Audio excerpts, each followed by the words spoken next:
जय हिंद बच्चों। आशा करती हूँ आप अपने घर में सुरक्षित व स्वस्थ होंगे।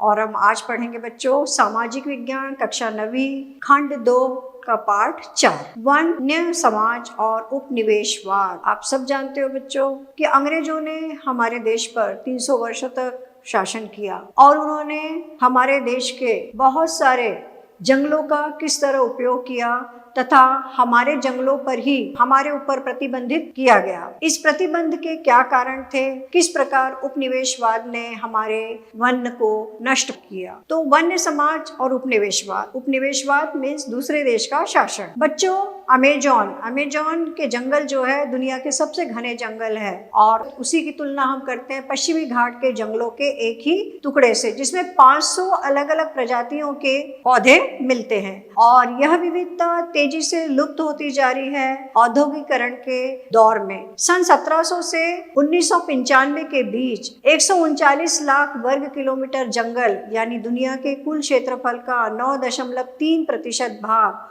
औद्योगिक इस्तेमाल, खेतीबाड़ी, चरागाहों और ईंधन की लकड़ी के लिए साफ किया गया। अब है बच्चों कि वनों का विनाश क्यों और किन कारणों के लिए किया गया। वनों के लुप्त होने को सामान्यतः वन विनाश कहते हैं। वैसे तो यह प्रक्रिया कई सदियों से चली आ रही थी, लेकिन औपनिवेशिक शासन के दौरान उसने कहीं अधिक व्यवस्थित और व्यापक रूप ग्रहण कर लिया। तो बच्चों हम देखते हैं कि भारत में वन विनाश के कुछ कारणों को। सबसे पहला है जमीन की बेहतरी। सन 1600 में हिंदुस्तान के कुल भूभाग के लगभग 6ठे हिस्से पर खेती होती थी और आज यह आंकड़ा बढ़कर आधे में पहुंच गया है। औपनिवेशिक काल में खेती में तेजी से फैलाव आया और इसकी कई वजह थी। पहली, अंग्रेजों ने व्यावसायिक फसलों जैसे पटसन, गन्ना, गेहूं, कपास के उत्पादन को जमकर प्रोत्साहित किया। 19वीं सदी की शुरुआत में औपनिवेशिक सरकार ने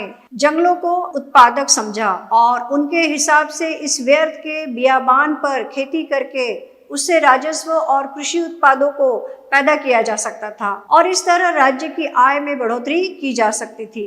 1880 से 1920 के बीच में खेती योग्य जमीन के क्षेत्रफल का 67 लाख हेक्टेयर की बढ़त हुई। खेती के विस्तार को हम विकास का सूचक मानते हैं, लेकिन हमें नहीं भूलना चाहिए कि जमीन को जोतने के पहले जंगलों की कटाई करनी पड़ती है। पटरी या स्लीपर। 19वीं सदी की शुरुआत तक इंग्लैंड में बलूत ओक जंगल लुप्त होने लगे थे। इसकी वजह थी शाही नौसेना के लिए लकड़ी की आपूर्ति में मुश्किल खड़ी हुई। 1850 के दशक में रेलवे लाइन के प्रसार ने लकड़ी के लिए एक नई तरह की मांग पैदा कर दी। शाही सेना के आवागमन और औपनिवेशिक व्यापार के लिए रेलवे लाइनें अनिवार्य थी। इंजनों को चलाने के लिए ईंधन के तौर पर और रेल की पटरियों को जोड़े रखने के लिए स्लीपरों के रूप में लकड़ी की भारी जरूरत थी। 1 मील लंबी रेल की पटरी के लिए बहुत अधिक 1750 या 2000 स्लीपरों की आवश्यकता पड़ती थी। भारत में रेलवे लाइनों का जाल 1860 के दशक से तेजी से फैला। सरकार ने आवश्यक मात्रा की आपूर्ति के निजी ठेके दिए और इन ठेकेदारों ने बिना सोचे समझे बच्चों पेड़ काटना शुरू कर दिया। रेलवे लाइनों के इर्द गिर्द धीरे धीरे जंगल तेजी से गायब होने लगे। बागान। यूरोप में चाय, कॉफी और रबड़ की बढ़ती मांग को पूरा करने के लिए इन वस्तुओं के बागान लगाए जाने लगे और प्राकृतिक वनों का एक भारी हिस्सा साफ किया जाने लगा। औपनिवेशिक सरकार ने जंगलों को अपने कब्जे में लेकर उनके विशाल हिस्सों को बहुत सस्ती दरों पर यूरोपीय बागान मालिकों को सौंप दिया। इन इलाकों की बाड़बंदी करके जंगलों को साफ कर दिया गया और चाय, कॉफी की खेती की जाने लगी। व्यावसायिक वानिकी की शुरुआत। अंग्रेजों को इस बात की चिंता थी कि स्थानीय लोगों द्वारा जंगलों का उपयोग व व्यापारियों द्वारा पेड़ों की अंधाधुंध कटाई से जंगल नष्ट हो जाएंगे। उन्होंने डायट्रीज बैड्रीज नामक एक जर्मन विशेषज्ञ को इस विषय पर मशवरे के लिए बुलाया। उसे देश का पहला वन महानिर्देशक नियुक्त किया गया। बच्चों, कटाई और पशुओं के चराने जैसी गतिविधियां पर पाबंदी लगा दी गई। जंगलों को लकड़ी उत्पादन के लिए आरक्षित किया जाने लगा। इस तंत्र की अवमानना करके पेड़ कटने वालों को किसी भी व्यक्ति को कोई भी सजा दी जाती थी। इस तरह ब्रैडिस ने सन 1864 में भारतीय वन सेना की स्थापना की और 1865 के भारतीय वन अधिनियम को सूत्रबद्ध करने में सहयोग दिया। इंपीरियल फॉरेस्ट रिसर्च इंस्टीट्यूट की स्थापना 1906 में देहरादून में हुई। यहाँ जिस पद्धति की शिक्षा दी जाती थी उसे वैज्ञानिक वानिकी साइंटिफिक फॉरेस्ट्री कहा गया। लेकिन आज परिस्थिति की विशेषज्ञों सहित ज्यादातर लोग मानते हैं कि यह पद्धति कतई ही वैज्ञानिक नहीं है। वैज्ञानिक वानिकी के नाम पर विविध प्रजाति वाले प्राकृतिक वनों को काट डाला गया। इनकी जगह सिद्ध पंक्ति के एक ही किस्म के पेड़ लगा दिए गए। 1865 में वन अधिनियम के लागू होने के बाद इसमें 2 बार संशोधन किए गए, पहले 1878 में और फिर 1927 में। 1878 वाले अधिनियम में जंगलों को 3 श्रेणियों में बांटा गया, आरक्षित, सुरक्षित और ग्रामीण। और सबसे अच्छे जंगलों को आरक्षित वन कहा गया। लोगों के जीवन को किस प्रकार प्रभावित किया? एक तरफ तो ग्रामीण अपनी अलग अलग जरूरतों जैसे चारे, पत्तों की पूर्ति के लिए वन की विभिन्न प्रजातियों का मेल चाहते थे। वही वन विभाग को ऐसे पेड़ों की जरूरत थी जो जहाजों और रेलवे के लिए इमारती लकड़ी मुहैया करा सके। ऐसी लकड़ियां जो सख्त, लंबी और सीधी हो। सागौन और साल जैसी प्रतियों को प्रोत्साहित किया गया और दूसरी किस्में काट डाली गई। वन्य इलाकों में लोग कंदमूल, फल, पत्ते आदि वन उत्पादों का विभिन्न जरूरतों के लिए उपयोग करते थे। फल और कंद अत्यंत पोषक खाद्य है। विशेषकर मानसून के दौरान जब फसल कटकर घर न आई हो, दवाओं के लिए जड़ी बूटियों का इस्तेमाल होता है। लकड़ी का प्रयोग जैसे खेती के औजार बनाने के लिए किया जाता है।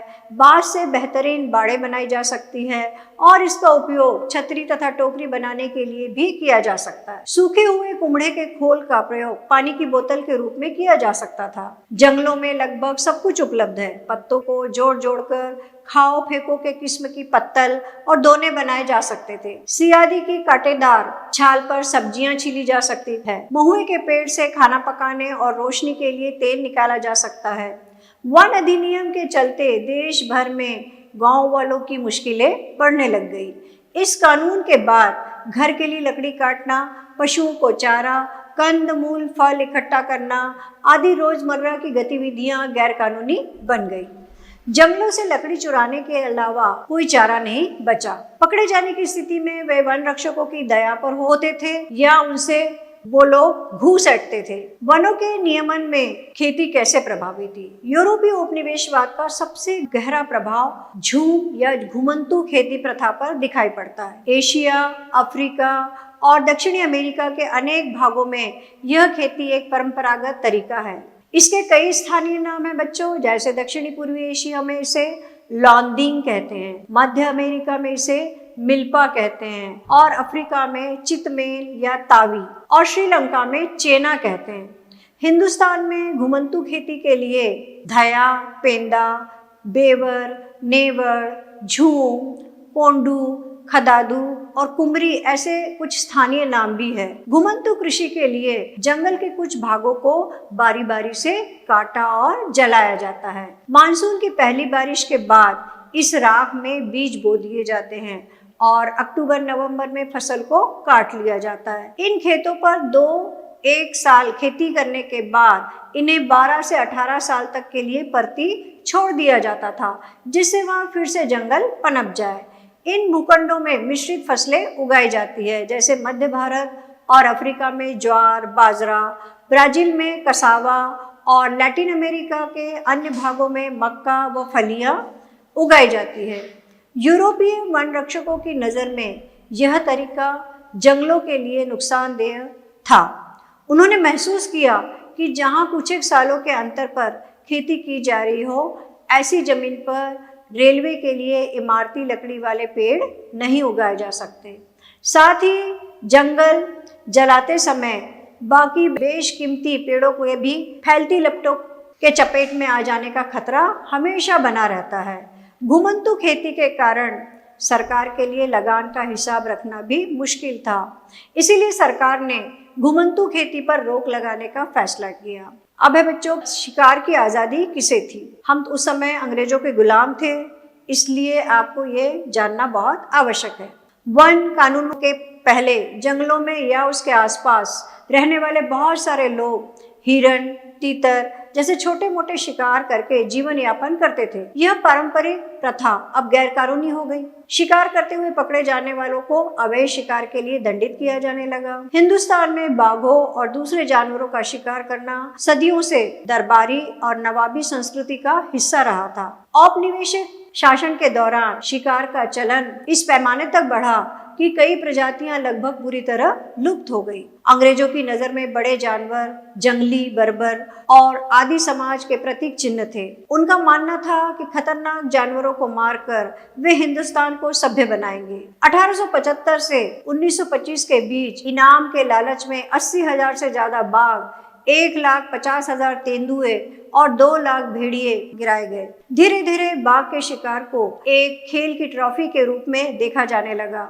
जॉर्ज यूल नामक अंग्रेज अफसर ने 400 बाघों को मारकर एक रिकॉर्ड बनाया। नए व्यापार, नए रोजगार और नई सेवाएं। जंगलों पर वन विभाग का नियंत्रण स्थापित हो जाने से लोगों को कई तरह से नुकसान हुए, लेकिन कुछ लोगों को व्यापार के लिए नए अवसरों का लाभ भी मिला। कई समुदाय अपने परंपरागत पेशे को छोड़कर वन उत्पादों का व्यापार करने लगे। महज हिंदुस्तान ही नहीं बल्कि दुनिया भर में कुछ ऐसा ही नजारा दिखता था बच्चों।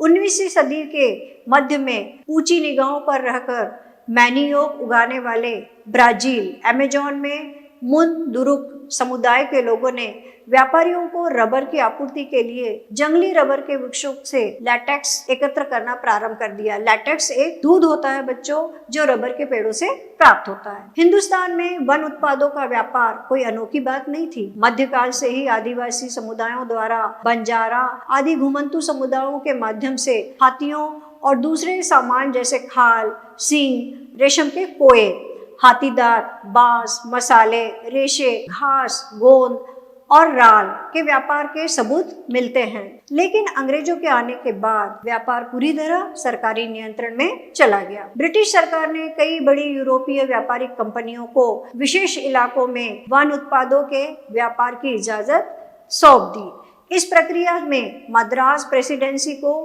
कोरावा, कराचा व येरुकुल्ला जैसे अनेक चरावाहे और घुमंतू समुदाय अपने जीविका से हाथ धो बैठे। इनमें से कुछ को अपराधी कबीले भी कहा जाने लगा और ये सरकार की निगरानी में फैक्ट्रियों, खदानों और बागानों में काम करने के लिए मजबूर हो गए। असम के चाय बागानों की बात करते हैं बच्चों कि असम के चाय बागानों में काम करने के लिए झारखंड के संथाल व छत्तीसगढ़ के गोंड जैसे आदिवासी मर्द व औरतें दोनों की भर्ती की गई। उनकी मजदूरी बहुत कम थी और कार्य परिस्थितियां उतनी ही खराब। उन्हें उनके गांव से उठाकर भर्ती तो कर लिया गया था, लेकिन उनकी वापसी आसान नहीं थी। वन विद्रोह। संथाल परगना में सिद्धू और कानू, छोटा नागपुर के और बिरसा में मुंडा और आंध्र प्रदेश के अल्लूरी, सीताराम, राजू, ये लोग लोकगीतों और कथाओं से अंग्रेजों के खिलाफ उभरे आंदोलनों के नायक के रूप में आज भी याद किए जाते हैं। बस्तर रियासत में 1910 में हुए ऐसे ही एक विद्रोह का विस्तार से हम अध्ययन करेंगे अभी। बस्तर के लोग। बस्तर में छत्तीसगढ़ के सबसे दक्षिण छोर पर आंध्र प्रदेश, उड़ीसा और महाराष्ट्र के सीमाओं से लगा हुआ क्षेत्र है। बस्तर का केंद्रीय भाग पठारी है बच्चों। इस पठार के उत्तर में छत्तीसगढ़ का मैदान है और दक्षिण में गोदावरी नदी का मैदान। इंद्रावती नदी बस्तर के आर पार पूरब से पश्चिम की तरफ बहती है। बस्तर में मारिया और मुरिया, गोंड, धुरवा, भतरा, हलबा आदि अनेक आदिवासी समुदाय रहते हैं। यदि एक गांव के लोग दूसरे गांव के जंगल से थोड़ी लकड़ी लेना चाहते हैं तो इसके बदले में वो एक छोटा सा शुल्क अदा करते हैं, जिसे देवसारी, दांड या मान कहा जाता है। कुछ लोग अपने जंगलों की हिफाजत के लिए चौकीदार रखते हैं, जिन्हें वेतन के रूप में हर घर से थोड़ा थोड़ा अनाज दिया जाता था। लोगों के भय। औपनिवेशिक सरकार ने 1905 में जब जंगल के 2/3 हिस्से को आरक्षित करने, घुमंतू खेती को रोकने और शिकार व अन्य उत्पादों के संग्रह पर पाबंदी लगाने जैसे प्रस्ताव रखे तो बस्तर के लोग बहुत परेशान हो गए। कुछ लोगों को आरक्षित वनों में इस शर्त पर रहने दिया गया था कि वे वन विभाग के लिए पेड़ों की कटाई और ढुलाई का काम मुफ्त में करेंगे और जंगल को आग से बचाए रखेंगे। बाद में इन्हीं गांवों को वन ग्राम कहा जाने लगा। बाकी गांव वाले जमीन के बढ़े हुए लगान और औपनिवेशिक अफसरों के हाथों बेगार और चीजों की निरंतर मांग से त्रस्त थे। इसके बाद भयानक अकाल का दौर आया बच्चों। पहले 1899 से 1900 में और फिर 1907 से इस अकाल ने वन आरक्षण ने चिंगारी का काम किया। 1910 में आम की टहनियाँ, मिट्टी के ढेले, मिर्च और तीर गांव-गांव चक्कर काटने लगे। यह गांव में अंग्रेजों के खिलाफ बगावत का संदेश था। अंग्रेजों ने बगावत को कुचल देने के लिए सैनिक भेजे। एशिया के एक और हिस्से की हम बात करते हैं बच्चों, इंडोनेशिया। इंडोनेशिया की तरफ देखते हैं हम, जहां इस वक्त क्या हो रहा था जब अंग्रेज हमारे देश की जितनी पाबंदियां लगाए हुए थे। हम बात करते हैं जावा के जंगलों की, जहां क्या क्या बदलाव हुआ। जावा को आजकल इंडोनेशिया कहा जाता है बच्चों, और जावा एक चावल उत्पादक द्वीप के रूप में जाना जाता है। इंडोनेशिया एक डच उपनिवेशक था, डच लोगों का उस पर शासन था। भारत व इंडोनेशिया के वन कानूनों में कई समानताएं थी। इंडोनेशिया में जावा ही वह क्षेत्र है जहां डचों ने वन प्रबंधन की शुरुआत की थी। अंग्रेजों की तरह वे भी जहाज बनाने के लिए जावा से लकड़ी हासिल करना चाहते थे। जावा के लकड़हारे, जावा में कलांग समुदाय के लोग कुशल लकड़हारे और घुमंतू किसान थे। उनका महत्व इस बात से आका जाता है बच्चों कि 1755 में जब जावा की माताराम रियासत बटी तो यहाँ 6000 कलांगा परिवारों को भी दोनों राज्यों के में बराबर बराबर बांट दिया गया था। डचों ने जब 18वीं सदी में वनों पर नियंत्रण स्थापित करना प्रारंभ किया, जब उन्होंने भी कोशिश की कि कलांग उनके लिए काम करेंगे। सन 1770 में कलांगों ने एक डच किले पर हमला करके इसका प्रतिरोध किया, लेकिन इस विद्रोह को दबा दिया गया।